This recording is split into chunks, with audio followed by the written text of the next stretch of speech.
Welcome, everyone. All Let me right. get that. Okay. And thank you for joining us this afternoon. I'm Nancy, and my husband, Billy Greer, was talking earlier, and we're the owner of Jingyin Institute of Kung Fu and Tai Chi. And we've been having a series of workshops in celebration of the Lunar New Year. We do this every year. And I am just so thrilled to have Patty here today. It has been my pleasure and privilege to know her for a number of years, but I still remember the first time I met her, her warm, giving nature and the ease with which she made connections with others, with me, just shone through. And I'm just so thrilled to have her here. Patty DiMaselli was born and raised in Los Angeles, the city of angels. And Patty knew at a very early age that she was chosen for a special reason. She also believes that each of us is chosen and that we come to Earth with a life lesson to learn and a life task to complete. It's taken a lifetime of love, pain, and hope for her to understand and fulfill hers. In this presentation, Patty will share her journey, how she transforms pain into power, fear into love, and sorrow into grace. She'll offer us a few ideas of what we can do, one baby step at a time, to live in the light, to leave this world a little better, more loving, caring, and kind than when we arrived. Connection is the key to knowing. Gratitude is the path to understanding. Grace points the way. Welcome, Patty, and thank you for being here. Gosh, I have butterflies in my belly, but they're good. They're all flying in formation, so that's a very good thing. I'm going to go ahead and share my screen and start so that we can all see it. And let me just play it from the start here. So there we go. All right, so Billy and Nancy, did I do it according to plan? Everything looks good. Perfect. So the power of pebbles and angels, you know, a lot of what you'll hear comes to me, and I can't really tell you exactly how, but it appears in my head, and I just act upon what I'm hearing and listening to. I found these little tiny pebbles by accident. Actually, it was up the road in Severna Park, and I was kind of standing there in the gift shop, and I looked and I saw these little pewter coins with a word on the back, and I thought, oh my goodness, what if I could give these out to people as I move through life, and the word that they choose would be their word. And I've given thousands of these little coins out as I've traveled. I used to travel around the world, so but I have had everything from a gentleman pumping my gas on the New Jersey Turnpike. I gave him one of these. He literally, a large man, literally collapsed on the ground crying and hugging me and just weeping because he had just lost his daughter a couple of weeks ago. So I'd happened to have a pillow and a scarf, an Embrace the Angel pillow and scarf in my car, and I gave him one. And it was so beautiful because he was speechless. He held on to them.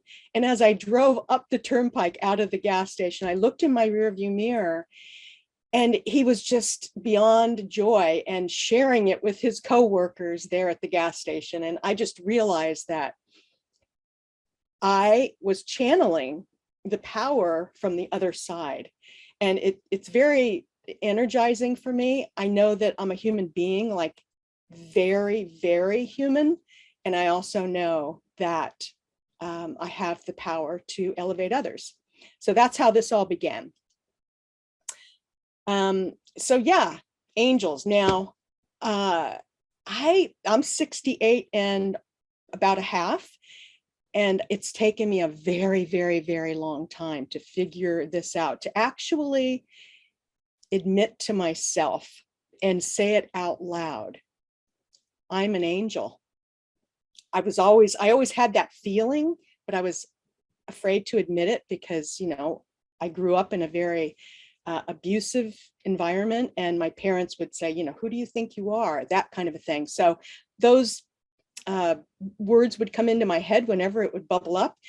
But it wasn't until recently that I was willing to accept my mission, sort of like Mission Impossible, while I'm here on Earth, and realize that, yes, I am an angel. I can say it out loud, and I'm able to see the angel in everybody else too.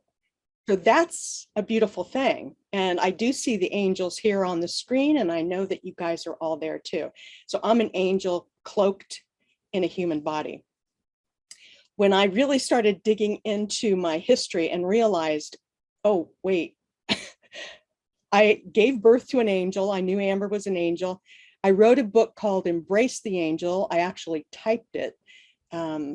It's really Amber's book, but I wanted to name it something that would invite people to embrace their loved one that had crossed the threshold, their angel. And it just turns out that as I was doing the research and getting the book together, I looked and I'm like, well, wait a minute, Queen of Angels Hospital in the City of Angels? I mean, what are the chances? So I'm really embracing my, how shall I say, angelic persona, if you will. And I think it's worked out much better than trying to resist it. So here's me. I don't have many pictures of me as a child. I had an older sister and two younger brothers, and went to Catholic school. I, went to high school, and because of my home situation, I found, that I got my connection and my strokes, if you will, outside of my home, because my home was really hell. And so I was a cheerleader, and I was this and I was that, and I loved it because that's how I felt loved. I wasn't modeled love, so I didn't really know. And when I met Michael, which you see here, we, getting married, he's Amber's father. Yeah, I mistook lust for love. And it's taken me 3 marriages to figure what love is. And I'm really glad that I did now, because for me, love starts here with me. And I'm really discovering that that's true. So I'm in love with me and the world and the good people in it. So this is me pregnant. We were, working on Amber's room. This is Amber as a baby. Some interesting photographs here. This one up here on the left, this was her birth photograph. And I found it quite interesting because she's got her right hand exactly in the place where the tumor that killed her grew. So that was quite amazing when I saw that. And the one below it, I painted a picture before Amber was born, and it looked from the back and the side, it looks like her. So that was pretty, incredible. But there were a lot of beautiful things that I experienced with Amber. I divorced Michael when Amber was about 1.5 years old, and we were living in Connecticut at the time. Amber and I took a Greyhound bus back out to California to live with my parents. But yeah, it was quite challenging as a young mother. I was, as I said, single, and she was my world. It was very, very difficult those years. We were homeless at one point, 2 points actually, and I was living out of my car with Amber. I'd put newspapers up on the windows at night, and I'd, pull into the back of a grocery store and we'd sleep there. But we had each other, and that was a beautiful thing. One of the times when I ended up coming back to Connecticut to live. And it was so cool. We took a train from Pasadena to New York City, and I actually recorded it. So I have a movie of this journey that we took together. When Amber was quite young, I had a premonition that I was going to die before she was 6. I don't know why, but I just felt that I really needed to document our life together.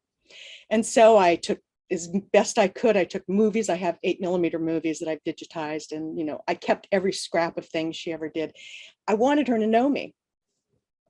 And it was when we were in Connecticut, and we were homeless. again, and I was going to have to leave to go back to California, I wrote a letter to the local paper and explaining that I really wanted to find a decent job that could support us. And this woman wrote to me, Sue Kelly, we called her Bambi, and she invited me to rent a room, Amber and I, to rent a room from her.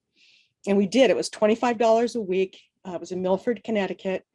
And she had 3 sons die. And I remember having Amber, and that was my family. And I remember looking at her, and she would laugh. And I would think, my God, how could she laugh? I mean, if Amber died, I would not be able to live. But she taught me so much. I got a job working construction on this. I was in the laborers union. So I was one woman and 350 men on this commercial site in New Haven. That taught me a lot about, males, at least 350 of them. But it was a really beautiful experience that I was able to cherish, really, and support Amber and I, which was great. In August of '79, I was rubbing Amber's head to put her to sleep, and it was hot, and I pulled back her hair and I discovered a lump, a small bump behind her right ear. And my first thought was, oh my God, cancer. And I did not even know kids got cancer at the time. And this was even before oncology was a thing. And I heard, it's not you who's going to die, it's Amber.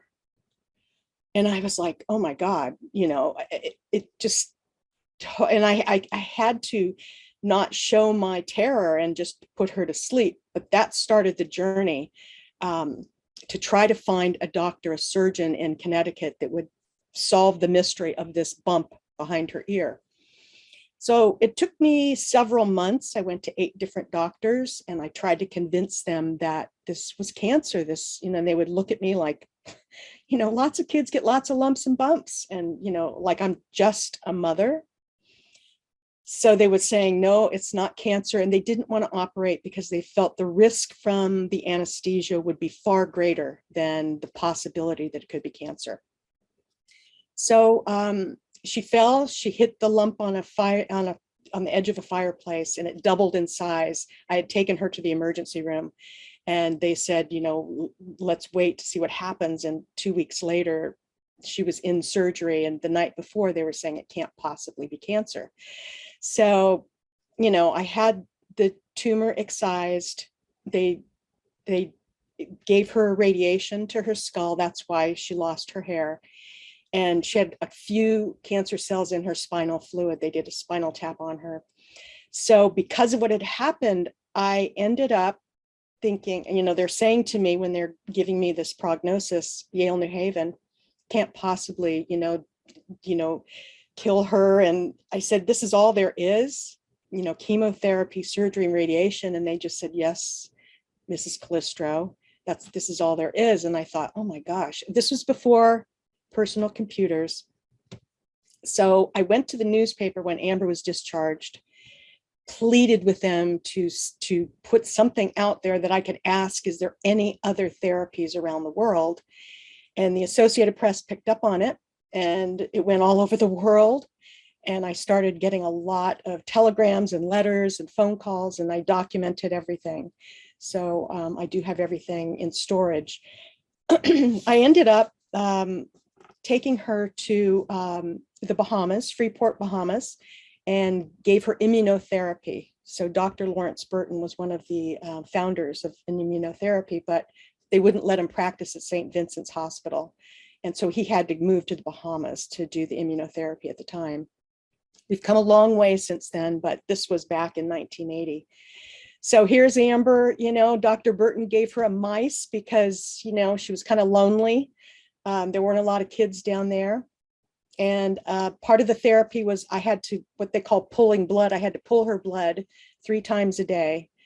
I would take that blood down to Dr. Burton's clinic. They would measure the protein fractions that made up her immune system. And then they would give me 4 1 cc syringes, and I would have to inject her with those protein fractions to keep her immune system at an optimum level to fight the cancer.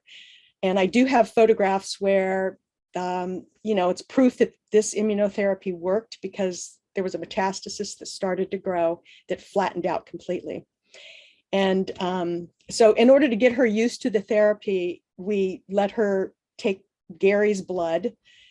Gary was husband number 2.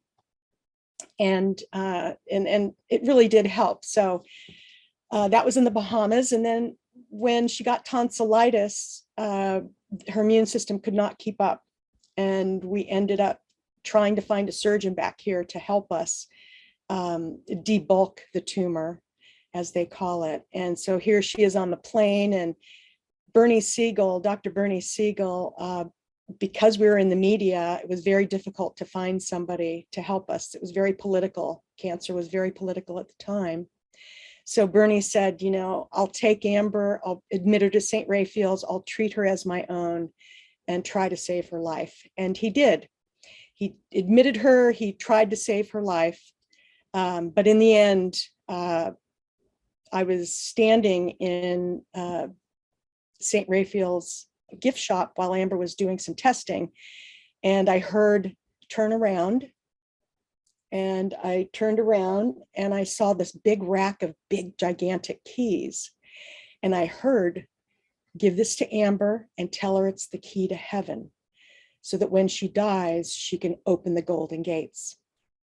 So I went to the chapel with the key, and I realized that I had to let her go. So Bernie was able to help us help her the last month that she was alive, cross over. And I'm so blessed. And Bernie's still in my life.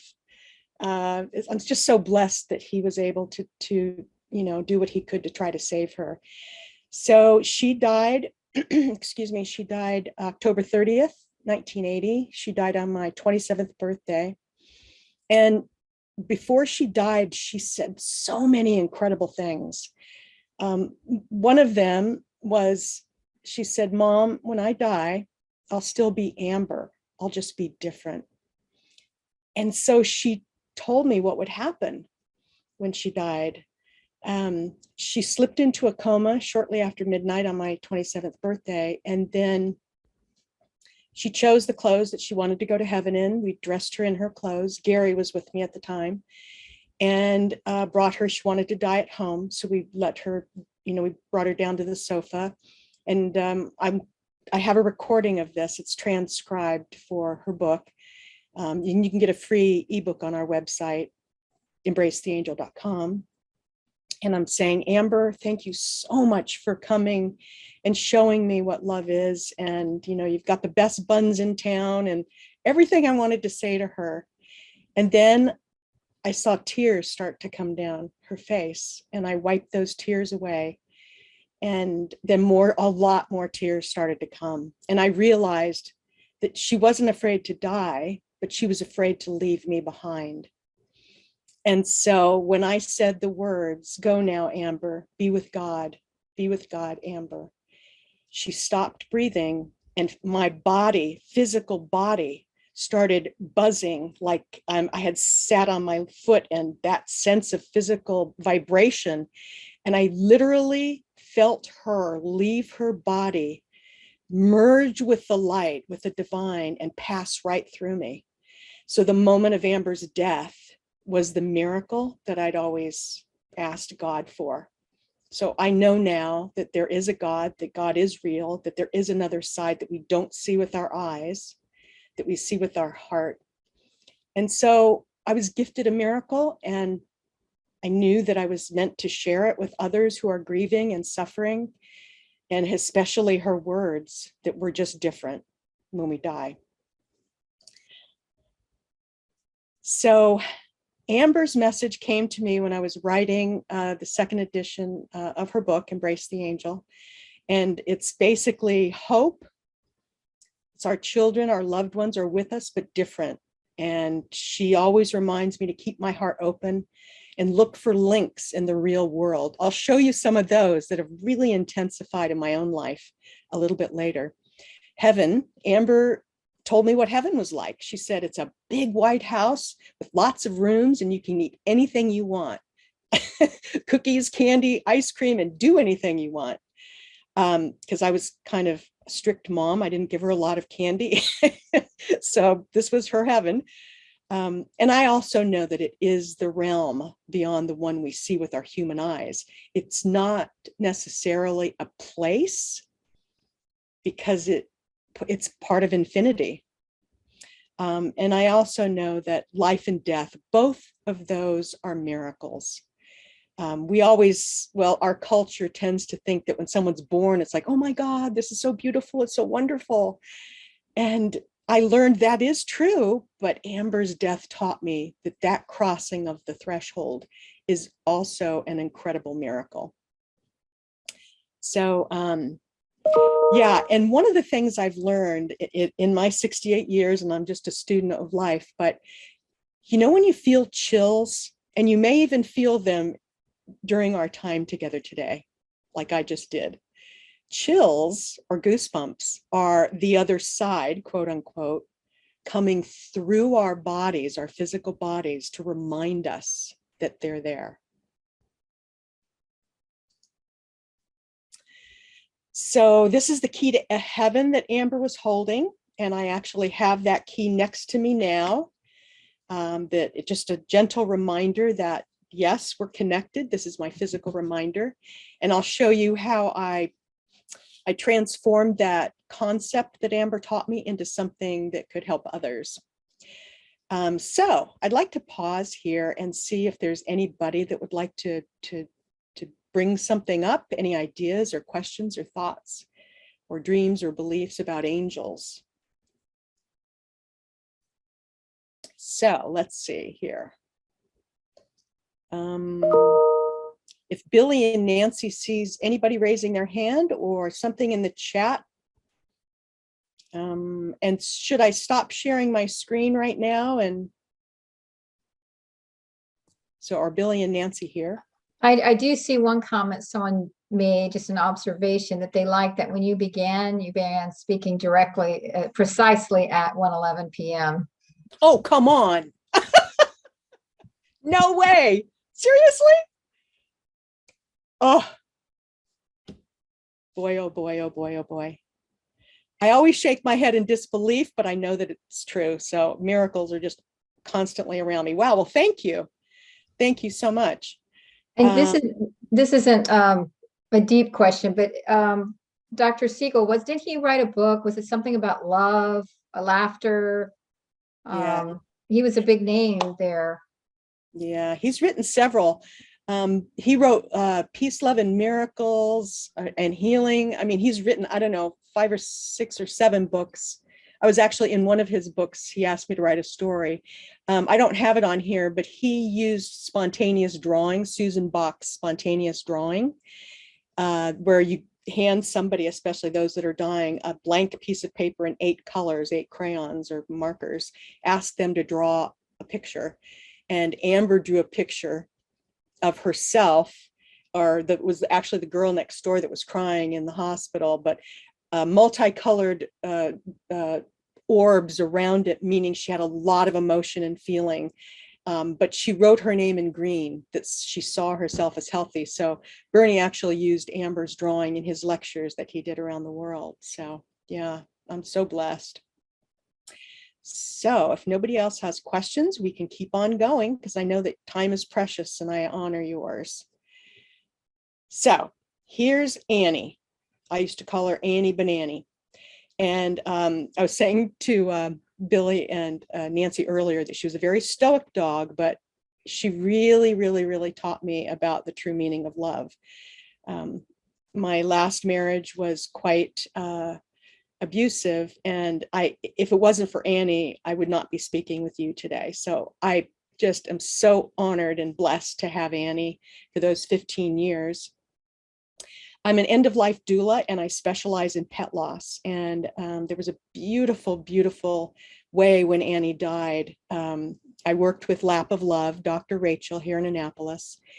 And the little Pebbles, I had asked her and asked Lap of Love permission to film it. So I actually filmed Annie's crossing. And I selected a card as she was dying. After she died, I took the card, I peeled off the coin, and Annie's word on the back was love. And I took the coin and I put it in Annie's mouth, and she was cremated. A couple of weeks later, I got the ashes. I opened up this beautiful box and I saw a big bag of Annie's ashes. And then I took it out, and on the bottom of the box was a tiny little bag with a silver pewter ball of love. And so I have a little love necklace. And I'd learned from my end of life doula training that completing that circle for myself and for the loved ones, the clients that I serve, with ritual or something to give them some, not closure, but sort of like a circle or a ring, is it's eternal. It's eternity. So I found that to be beautiful. So here's Annie, and she discovered a feather, and each of us has a sign from the other side to remind us. Now, I was listening to Rhonda Byrne's The Power, and she was talking about signs and this very thing, and all of a sudden I heard the word feather pop into my head, and I'm like, oh no, no, no, no. Give me something like rainbow or, you know, a waterfall or something majestic, not feather. And I just kept hearing feather, feather, feather. And since that time, and that was probably, I don't know, 15 years ago, I see feathers everywhere. So I love feathers. Feathers are really my thing. What got me to think about ripples and these pebbles was watching Annie and the ripples. She would stay there. And as she was getting older, her little legs would shake. And so the ripples would go out. And then it came to me, these pebbles could be ripples. And my job is to throw them, not to know what shores that they touch. So what I do is I have a pouch of pebbles, which you'll see a little bit later. And I say to people wherever I am, whether it's a restaurant, I mean, it was easier when COVID was not happening, but I usually will say to someone, you know, I have something for you. And it's been kind of cool as I've gotten older because, you know, they don't doubt me as much, you know, because they trust me. And, you know, what's a little old lady going to give me, you know? So I say, I have something for you. And then I hold this pouch of angels out, and I say, I'm a pebble thrower in the still pond of life. And these are my pebbles. So I say, choose one for yourself and one for someone you love. And I've given thousands of them out, and maybe 2 people were like, no, no, no, no, no, that's okay. No. And they just kind of ran away, but that's fine. And then they choose one for them, they peel off the pebble and they look at their word. And as I said earlier, amazing, the ripples. And then of course, now they become a pebble thrower and they give that pebble to someone that they love. So it's been really a neat way, a small way for me to, you know, do what I can to make this world a little bit brighter and better. These are some of the things that I believe, just taking exceptional care of myself, a kind word, smile, acknowledgement of human connection, encouragement, support, being polite. On my truck, which you'll see a little later, I call him Larry, my Ford F-250 Lariat, and he tows Angelina, my little tiny home on wheels. That's my home where I live. It's a 5th wheel. So yeah, on my truck, I have a really cool logo that Summer, a beautiful little girl, did the logo as I was collecting drawings of angels. And she was a very first angel artist. So I made her the logo. And so I have it on the side of my truck, and it's a big truck. I call him my gentle giant.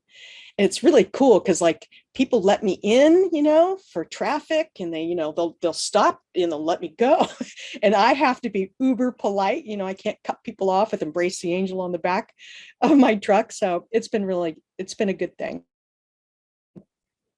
Volunteering time, effort, and money, having compassion, understanding, and empathy for your fellow human beings, especially now. It doesn't take a lot. It takes just a tiny thing, you know, just acknowledging, connecting with another human. These are my pebbles. And on the card, it might be a little hard to read. I'll just read the front for you. Let me turn my light on here. You have received this angel from someone who cares. They want you to know they are at your side despite time, space, and distance.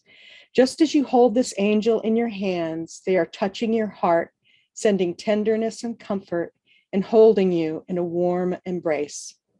We are each of us angels with only one wing, and we can only fly by embracing each other. Luciano de Crescenzo. I love that saying. Yeah, I have one wing and you have the other. And that's just such a nice visual. So these are the little pouches of pebbles that I give out. And to bring us back to the key to heaven, I work with the bereaved parents of the USA. I do some facilitating, especially of newly bereaved here in Annapolis. I went there about 30 something years ago, and I've been going on and off ever since. I love it. It's like my BP USA family. And I realized after I'd learned to paint silk, and I'm facilitating a group of newly bereaved parents, I thought, ooh, what if I could paint a scarf that looked like heaven and angels and put inspirational quotes all around the edge and donate it to bereaved moms so that they could physically feel their loved one. And so I started painting these. This is the very first one, but I started painting them by hand. I used to teach calligraphy, so it was just so special. And I ended up doing many, many and donating them, but then my hand became like a stiff claw. And I thought, sadly, the demand was so great. So I ended up taking photographs of angels around the world and putting them onto silk scarves and ties for bereaved moms and dads. And then this is where I designed the Embrace the Angel pillow, our very first one. And that's been a beautiful, beautiful program that we've started. So I'd like to pause here and maybe just ask if there's any questions or ideas or thoughts or beliefs about the small acts of kindness and caring that you've witnessed or that you do in your own life to elevate others. So are there any hands raised? Because if there are, I can't see them.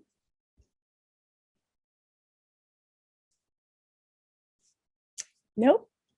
All right. And is there anything? Yes, go ahead, Nancy.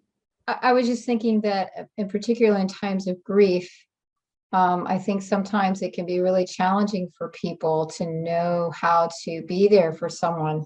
I mean, for me, I think just being there and listening, and you don't have to say a lot of words, but I was curious what your experience is. And then I do see a comment from Cecilia that it works. It brings smiles.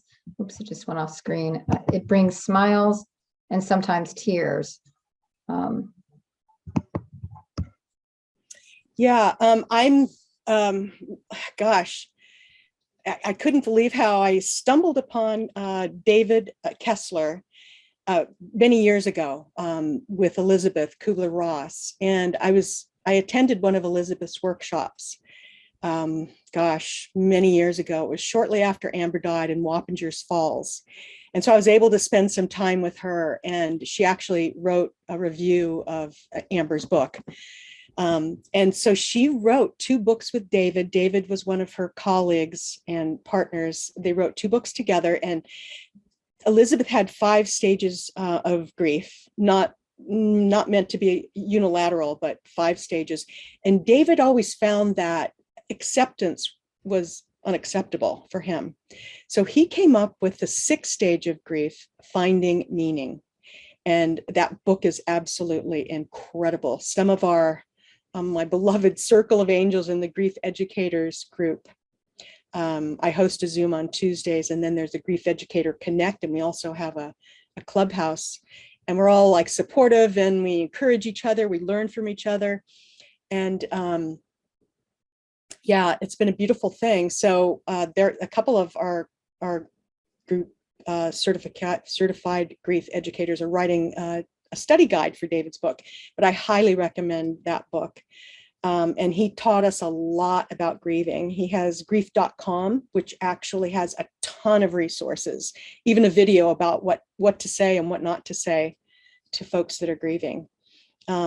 I found that for myself personally, that because of the key to heaven And because of Amber telling me that she changed, that, you know, these little cards, the physical part of grieving is a part that, in my experience, has not really been addressed.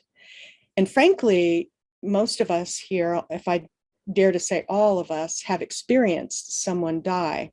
It's the physical part. It's like an amputation of sorts. Your senses get cut off. And for me, when I can provide touch and seeing and, address the senses with something silky or a little card that they can touch and hold and feel, it's brought a lot of comfort, not only to myself, but to others. Yeah, so Cecilia, thank you. Thank you for asking. If there's nothing else, I'm gonna move it on. Okay, all right. So power, so we went through angels. So we went through angels, we went through pebbles and the power. So I'm kind of going backwards. Now, as you can see, these are screenshots. Oh my gosh. This is Sarah Blondin, and one of my grief educator colleagues told me about Insight Timer, which is an incredible app. I do a lot of meditation in the morning and in the evening, guided meditation. And she mentioned that she listens to Transforming Fear every morning. And I listened to 10% Happier first, and then I listened to Calm, Jeff Warren. And then the next morning,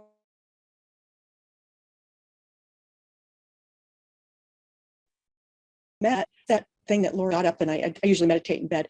I got up and I downloaded the app. And so it was pretty incredible. When I looked, it was 2:22, and there was Sarah on my home screen. I'm like, oh my goodness, here I am on the right, and I have so many. I just put a few in the presentation a little bit later on, but angel numbers, I'll tell you a little bit about those shortly. But here I am in Molokai. I've taken some workshops, Jack Davis's photography workshops, and I'm standing here at sunrise, and below me on that peninsula is a leper colony. And that's where they brought the lepers from around the world because they didn't want to catch leprosy. So I found it really, it's a very isolated place. You can only get there by plane or down a cliff. So it's really a beautiful reminder for me personally. So where I find myself and my power is between the root or the fruits of the trees and love and fear. One of the things I do with love and fear, instead of, and I have anxiety at times, especially now in COVID, what I try to do now is face it and feel it and welcome it, because as Sarah and many others have taught me, that really what it is, fear is an invitation for us to learn something incredibly profound. So I know lots of times, especially in my marriages, when they would get outraged, I would just look at them, even with my parents as a little girl, I would just look at them and I would wonder, what are they afraid of? And it was the answer to that question that really guided me in my gathering of my own strength to live through and past it. So as mentioned, I'm a life coach and I'm an end-of-life doula. I specialize in pet loss, and I'm a certified grief educator and coach and an inspirational entrepreneur. So the sacred space of brave, wow, where is it? Well, for me, when I divorced my husband, I really was at the bottom of Maslow's hierarchy of needs. When I met him and I was at the top, I was self-actualized, but by the end of that 20-year marriage, I was at the very bottom. I barely could breathe. I actually had to have an app help me breathe. I hardly knew where I was or who I was.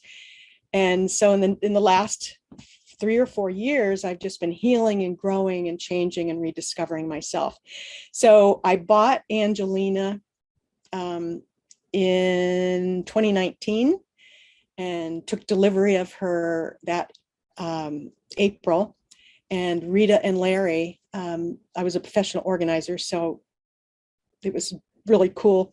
For a while, I was doing an hour of life coaching and then some organizing for Rita and Larry. And so she knew I was getting divorced. She knew I had purchased the rig, Angelina, and she said, well, why don't you come here? We would love to have you. And I said, oh, wow, really? It was hard for me to believe that somebody wanted me. But they did, and they still do. And they are hosting me here. We are like sisters, me, my kids, Larry and Angelina, and their daughters, Sophie and Ellie. They're all, and then they have furry ones that they let me borrow and they let me love and love me. So it's just a beautiful existence here in the country. And so what I did last winter was I hitched up Angelina.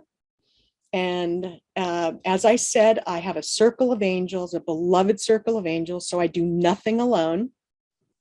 Hitched her up, drove 1,000 miles to Florida. I stopped in 5 places, 2 days each. Ended up in Camelot, an RV park. And it was during the height of COVID. And so I was kind of at the edge. I chose a spot at the very edge of the RV park, kind of up on a hill. And there was an empty lot next to me. So people would pass through constantly and I would be outside, painting silk or, doing some other work. And especially couples. And then a lot of times the women would say, you drove this by yourself? And I was like, well, yeah, I mean, me and my circle of angels, of course, but they're like, oh my God. And they would say, you're so brave and it takes so much courage. And I knew that there were so many times, especially in my healing phase, where I would sit at the bottom of my shower in despair and just cry and let my tears go right down the drain. I knew the vulnerability. I knew my hurt. I knew I wasn't brave all the time. So what I did is I went over to where they were standing and I looked back at my rig and I'm like, oh my God, that thing is huge. I did that. So I started to research that word, brave. And I started a YouTube channel, and it's in one of the videos. I've been filming my journey for the last several years, but I'll be working over this next few months to put more videos up to show the journey. But there is a video up there now, Embrace the Angel, and I talk about brave. But what I realized that brave is a place. So you can't live there all the time. You can only live there sometimes. And so here is one of my pushing myself literally to the edge, doing some skydiving. I got my son, Toby, and his wife, Kimberly, a gift certificate for his birthday to go skydiving. And then I thought, oh my God, there's no way I can be on the ground and watch this happen. So I got myself a ticket and I just jumped out and did it. And sometimes you do need to take yourself to the edge. Here I am on Angelina, and here I am. I didn't kiss that gigantic spider, but it was very interesting. So here's the definition of brave that I found. You're ready to face and endure danger or pain, showing courage. Now, that doesn't necessarily mean feeling courage. To endure or face unpleasant conditions without showing fear. Again, you could be scared to death on the inside, but you behave and you do it anyway. And one with mental or moral strength to face danger, fear, or difficulty. So this is how I see the sacred space of brave.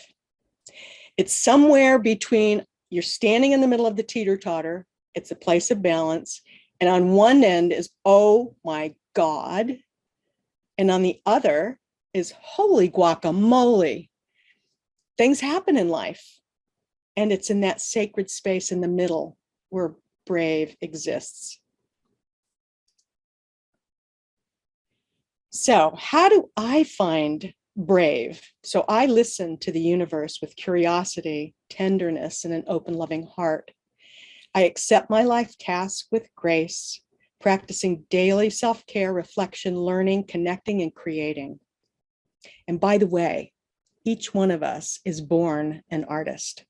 I truly believe that. It's just a matter of media and picking up a paintbrush or wherever your creativity calls to you.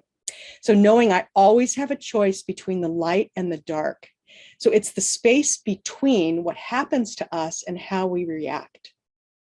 Everything can be taken from a man, but one thing, the last of human freedoms, to choose one's attitude in any given set of circumstances, to choose one's own way. Viktor Frankl, Man's Search for Meaning. So that basically is where our power exists. It's in that space between breaths. It's in the sacred space of brave. It's the space between extremes at times. That's where you'll find brave. So these are some of the ways, these are some of the signs that I find pop into my life to remind me of what matters, to show me amber. Here's a neat little video. I've got a ton of them, but I just put a little tiny one here. And when I would walk Annie in Quiet Waters Park, I'd always see a waving leaf. Even though there was no wind, there would be leaves, one that would just wave to me like, hey, Mom, I'm here. Just a little reminder. So here's one of the little videos that I brought forth.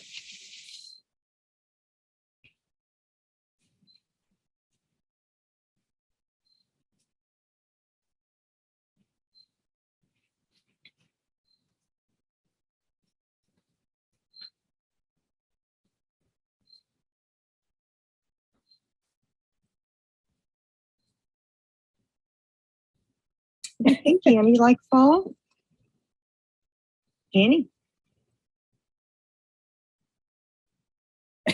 You like fall? I love that so much. That's my stoic and lovable Annie. I really like the way the leaf like knocked her on the nose. Probably wasn't that exact leaf, but here's feathers that I find everywhere. And this is my traveling companion, Elmer. He sits shotgun in Larry. I carry him with me. I found it about 1.5 years ago during the Halloween season. And what I've discovered when I was in Molokai taking Jack's creative photography for the soul, we were debriefing that morning. He would let us know where we were going. And it was really a beautiful thing. We were talking about, power and the beyond. And I realized that I call him Elmer because I'll just digress for just a moment. When I was in Catholic school, they would talk about God being everywhere and he's, in everything. And I just couldn't grasp that concept that he was eternity. So as I got older, I realized that what God or the divine or the source is, it's the energy that, and the energy is a very feeble word, but it's the energy that holds every single thing we see, touch, smell together to be that object. So that is how God is in everywhere. So that's why I call God the glue, Elmer. So when I saw this and I thought Elmer, I mean, I had to name him Elmer. So we've gone through a lot together. So here's some of the angel numbers that I've been discovering in my life lately. Oh my goodness, I cannot believe this. And the frequency of the appearance of these numbers. I'm not a numbers person at all. Math is like not my subject. I'd rather do art or PE, but yeah, numbers. And I started looking them up. I'm like, oh my God, I'm seeing 111. I'm seeing 11. I'm seeing all these numbers. I see them in my car. I see them on the microwave. I see them everywhere now. I mean, several times a day, I see my angel numbers. And basically, when I looked it up, it's the other side, or the angels, coming and showing me, yes, Patty, you're doing the right thing. You're on the right path. Lots of other meaning to that. But this is interesting. This photograph here, this is Grace. She, I'll tell you the story a little bit later, but I started a Kickstarter campaign for her and her dream, to realize her dream. And it was $2,500 was our goal. And at the moment that I looked at the fact at the webpage that we reached our goal, I looked at the time and it was 1:11. I couldn't believe it. And I actually took a video of it. I started taking videos as well. So these are some of the ways that I take care of myself. I feather my nest, basically. I keep lots of reminders around my life to let myself know that I'm cared for and loved by myself and the other side and my circle of angels.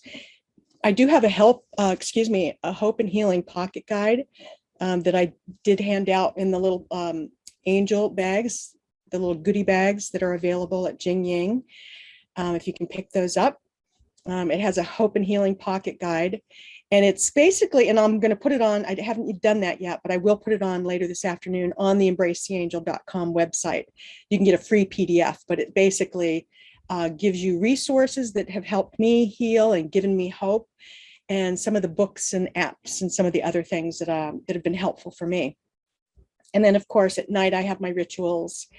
In the morning, I love my Tai Chi classes at Jing Yang. I do it twice a week. I call it my spiritual bubble bath. I walk the dogs in the woods. I do tapping, which is EFT. I do EMDR therapy, eye movement, desensitizing, reprogramming. It's basically for folks with PTSD. So I was diagnosed with C complex PTSD. So that's really helpful. Dancing and singing. I mean, I do it around my rig. I'm hoping no one can hear me because I'm just singing to different songs and I love it. And I just love being in the moment. And then sharing my life with other grief educators and colleagues. And we support each other and we're authentic with each other. And that's just such a help and a boon for me. So, any questions or ideas or thoughts or dreams about the sense of power that you find in your life? Do you see anything, any questions in there, Nancy, or any hands raised? There is a comment again.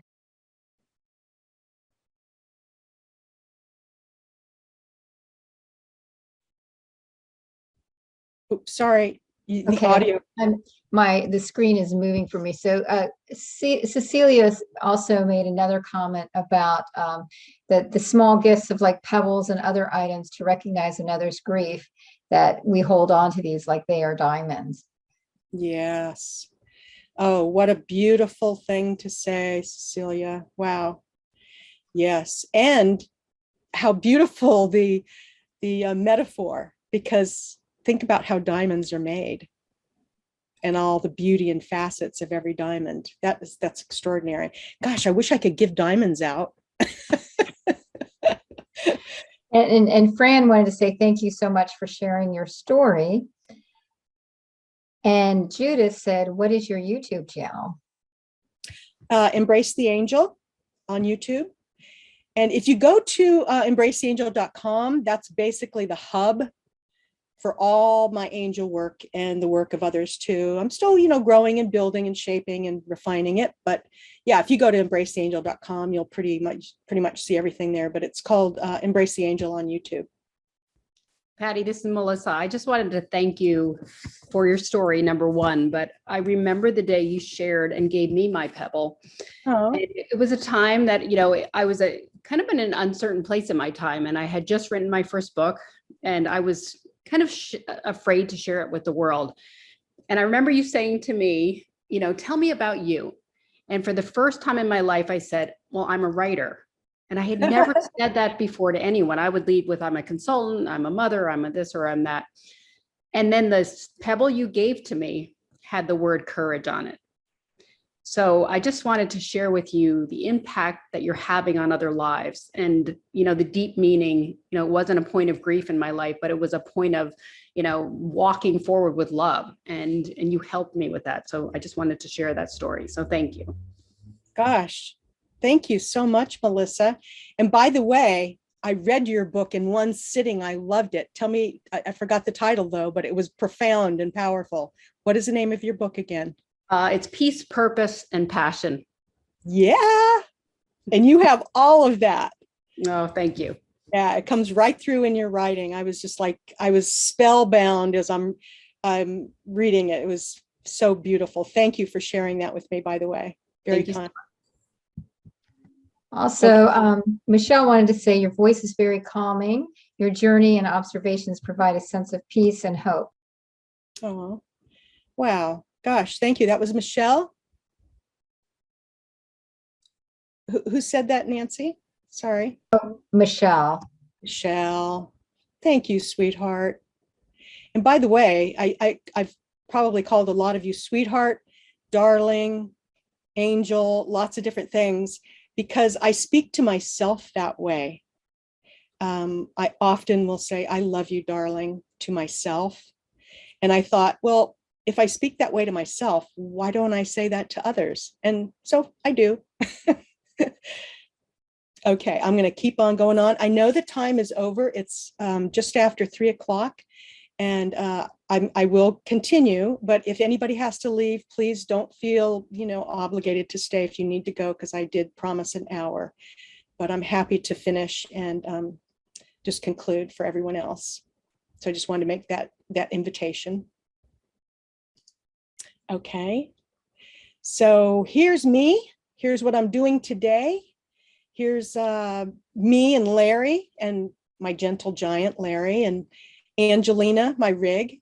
You can see I've created a little patio with a screen underneath the kingpin there. And here I am doing some, I call it my angel factory. I'm putting the coins on the cards and doing all kinds of things. Here's my Live in the Light bumper sticker. And Amber reminds me constantly, but especially whenever I turn on a light or I light a candle, she reminds me to live in the light. And frankly, this world, especially lately, has become so dark that I know that this will be a movement in the world that people will choose to live in the light. So yeah, hashtag live in the light. On that note, so Grace, little Grace, I love her so much. She, when I was collecting drawings for the very first pillow cover, this one down here on the bottom left, this is a display in Local by Design. They're hosting our angels for us. Thank you, Susan. So I was 99 drawings I collected, and I was walking in quiet waters with Annie, and I came upon Grace and two of her classmates. She was 9 at the time. And I said, hey, do you guys know angels? And whenever I've asked children this, most of the time, the answer is always an enthusiastic, yeah, we know angels. They say it very matter-of-factly, because it's my belief they just came from the other side. And it's before the culture and the indoctrination has seeped into their little angels. So Grace asked if she could take a stack of drawings back to her class and get their drawings. And I said, absolutely. So she did. She collected all their drawings. And I'm going to share with you a 45-second audio where Kristen, her mom, shared with me that Grace talks about angels. And this 45 seconds, oh gosh, when I felt despair or sad, I'd go to the website, it's on embracetheangel.com, and I listened and I hear Grace and I'm like, okay, I can do this. So I'm meeting Grace for the first time. It's been 4 years. And this little girl, now young woman, young lady, has collected 172 angels from kids around the world. So we are naming our next pillow cover, and it's her favorite color. I think it still is, seafoam green. We're naming it Grace's Angels. And so that's what our Kickstarter is about. And it was so exciting to be able to make that seed money. So I knowing that I'm going to meet with them, I laid out the contents of the bag that I'm going to give them, the little packet that I'm going to give them. And I stood back to take a photograph of the objects. And my eyeballs like popped right out of my head, because there was a beam of light that was reflecting off the mirror in my bedroom. And the beam of light came from the word light on my bumper sticker, shot right across the materials, lighting up the two angels. You notice that I'm not lit up, so, but it was like a miracle that God had provided for me. And like I said, miracles are constantly happening for me. So Danforth Pewter, we call it the Angel Factory. They make the little guardian angel coins for us. That will be our first stop on our Power of Pebbles and Angels nationwide tour. And here I am. It's this winter. I had a warm day. I'm just sitting on my stoop, if you will, and just loving being here in my little tiny home. So I got a decal that says home where the people who love you live. And that's always the case for me. So here is my beloved Grace. So I'd given her a pillow, the original one, and whoops, let me stop her just a sec. I wanted to, oopsie, sorry, Grace. Let me go back to you. Oops, I'm going the wrong way. All right, we're moving on, moving back. All right, thank you for your patience. So here's Grace at 9 with her first pillow. She still has that pillow that she says she sleeps with every night. And I am going to start the audio now so you can hear her talk about angels. I want to do angels because angels meant to me, like, you're not alone. You have someone to watch over you. If you're sick,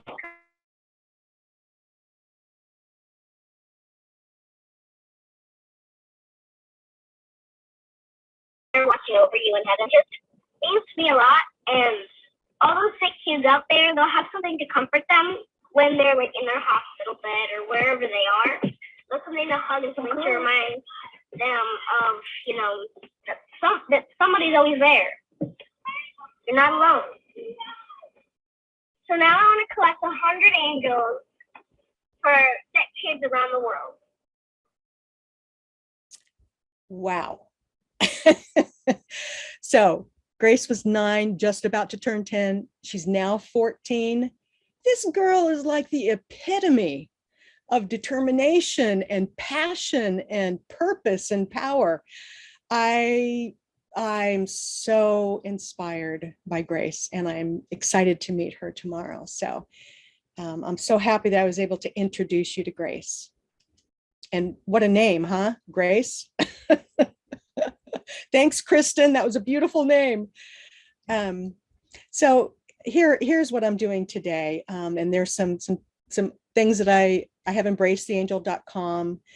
And since Nancy and Billy are recording this, you can get a recording. They'll explain how a little bit later, but I'll also put a PDF of this presentation on embracetheangel.com under the heading presentation.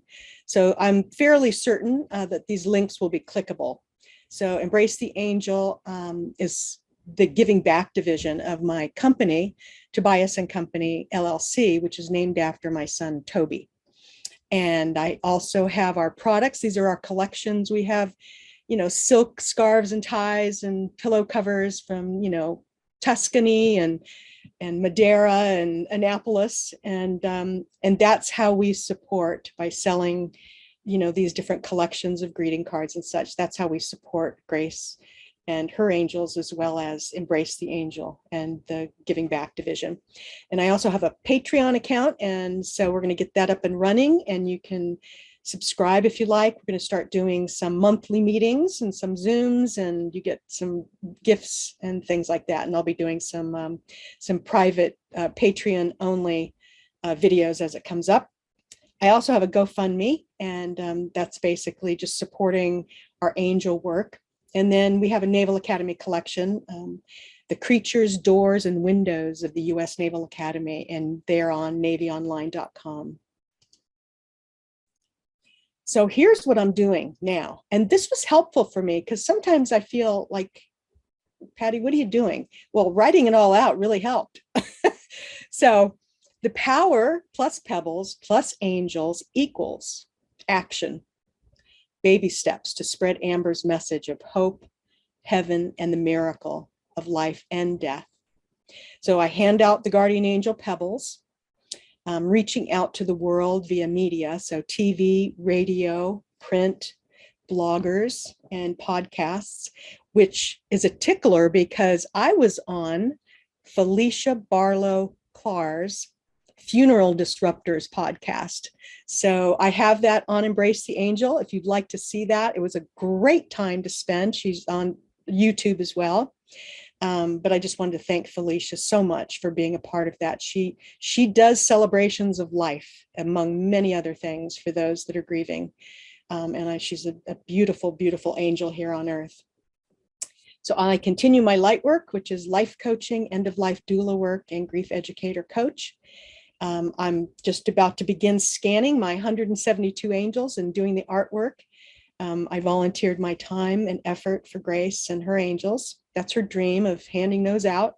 So we're going to reach out. As soon as I send the artwork out to China, we're going to start reaching out to locally, the hospital, the wellness house, and different places here around Anne Arundel County, and nationally and internationally to organizations to donate the pillows. So if you'd like to support that work, we would definitely appreciate it. And I'm also building Tobias and Company with more greeting cards and prints and scarves and ties and pillows to support the angel work and the Send the Angels program. So we have the pouches of angels with these 10 cards in them. They're available locally at Local by Design in the mall and on Main Street. And we also have them available on our website, Embrace the Angel. So if you know of someone that's grieving or someone that just loves angels, it's a fun thing to do to hand out these little pebbles to other folks. And then I'm planting and nurturing the Live in the Light seed around the world. I think people need to know they have a choice. To live in the light is the best choice I see. And nationwide, the Power of Pebbles and Angels tour with Larry and Angelina. Woo! I'm so excited. COVID has, put the kibosh on my schedule, but God has his own schedule. So my plan is to get up to the Angel Factory this late summer, fall, and I'll take all of you guys with me on YouTube. I was there once and I took movies and to show how these little pewter coins are made. They've been a huge part of my work and I just love them so much. They're a small company, locally owned company, and they do incredible work, cups and pewter cups and lights and they're just amazing. So I love Danforth pewter. So here's a really cool, it was a trailer for my YouTube channel. It's 2 minutes long. I hope you can see it to the end. One of the really, really cool things was I had to choose the music. I worked with Sophie Handel, Rita and Larry's daughter, and she helped me put this together. She's an amazing filmmaker. And so I chose the music and I loved it. And it turns out that the title to this music is called When Dreams Come True. So let me see if I can get that played for you. There you go.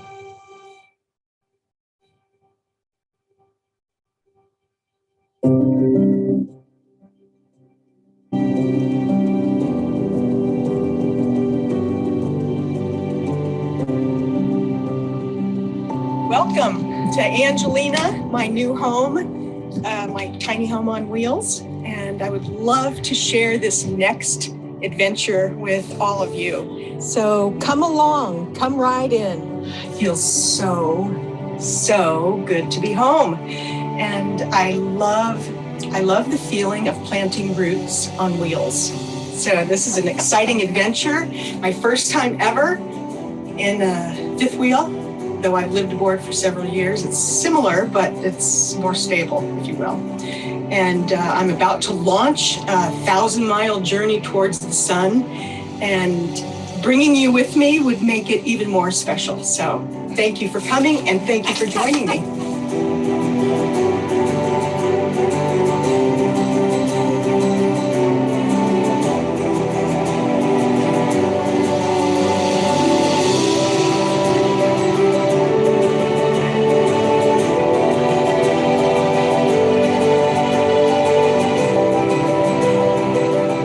Yay! Master of my own universe. They say that a journey of 1,000 miles begins with the first step, and this is a lifelong, exciting journey.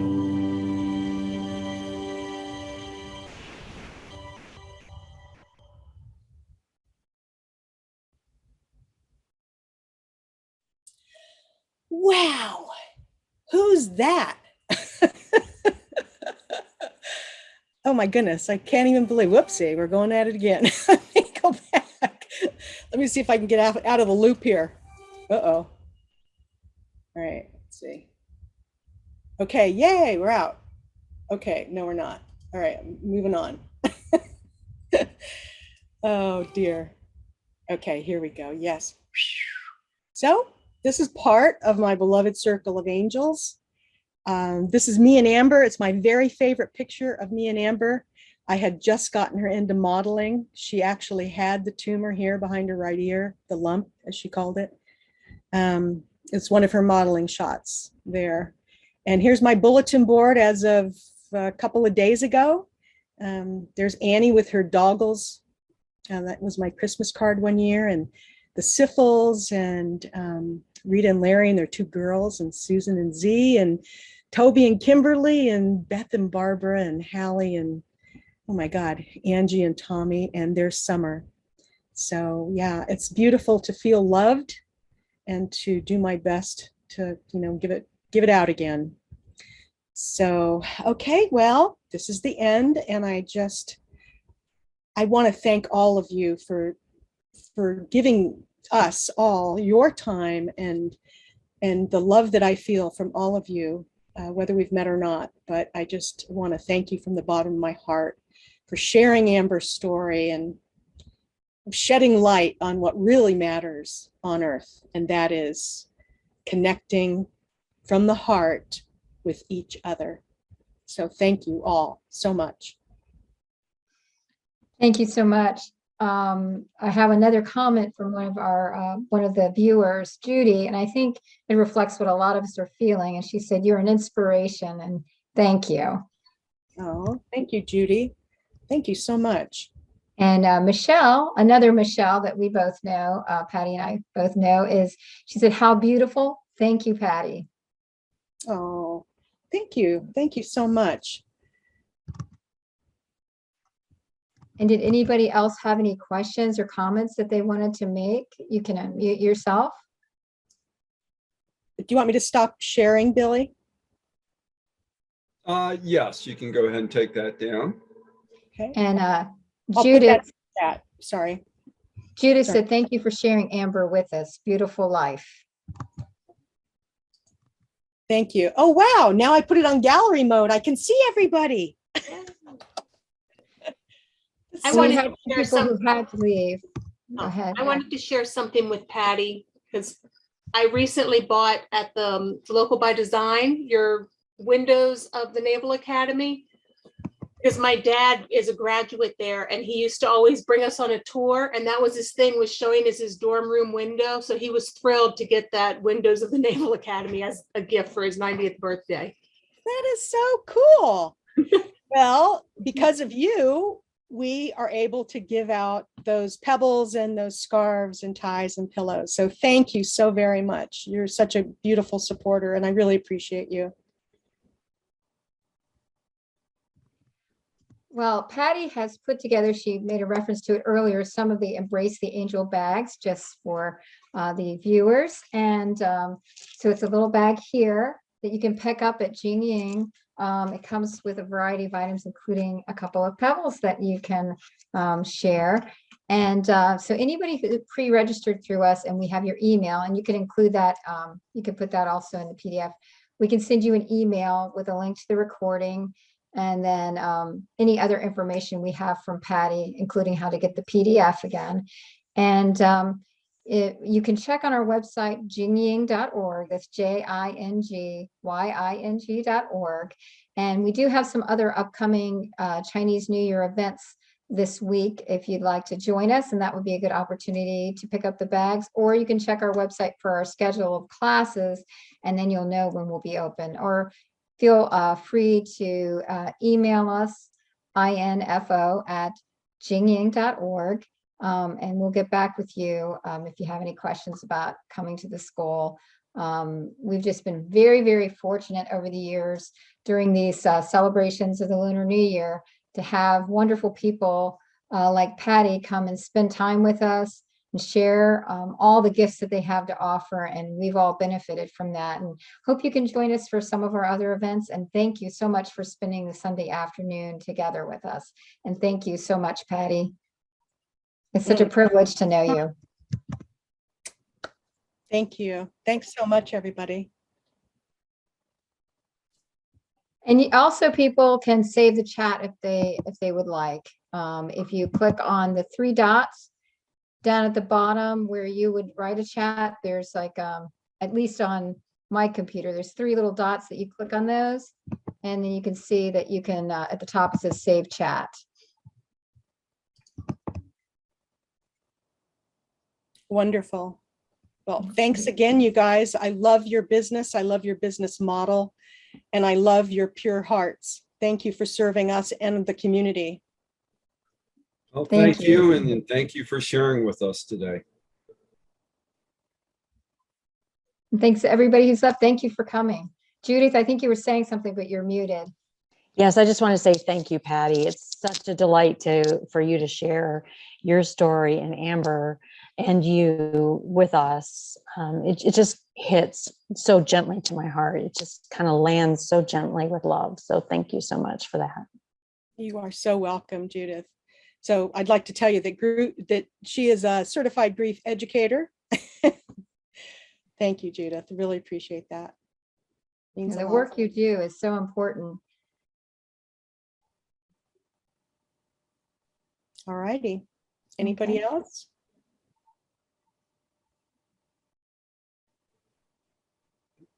I guess we can say goodbye, everyone. Thank you. Or Judith, you had one more thing to say? I just wanted to say, Patty, I was the one that noticed what time you started, precisely at 1:11. I thought you would really like to know that. And that was Central Standard Time for me. I love you. So, I mean, it struck me too. I have the same angel things going with the angel numbers and stuff. So we have a lot in common. I'm looking forward to checking out what this facility has to offer. I was really captivated with, your website and your classes that you offer. So I look forward to looking into that more. Absolutely. We'd love to have you. And we do offer free classes. So you can find that on the website. All right. Thanks, guys. Enjoy the Bye. rest of your afternoon. Thanks, Yes. you too. Bye, everyone. Bye. Bye, everyone.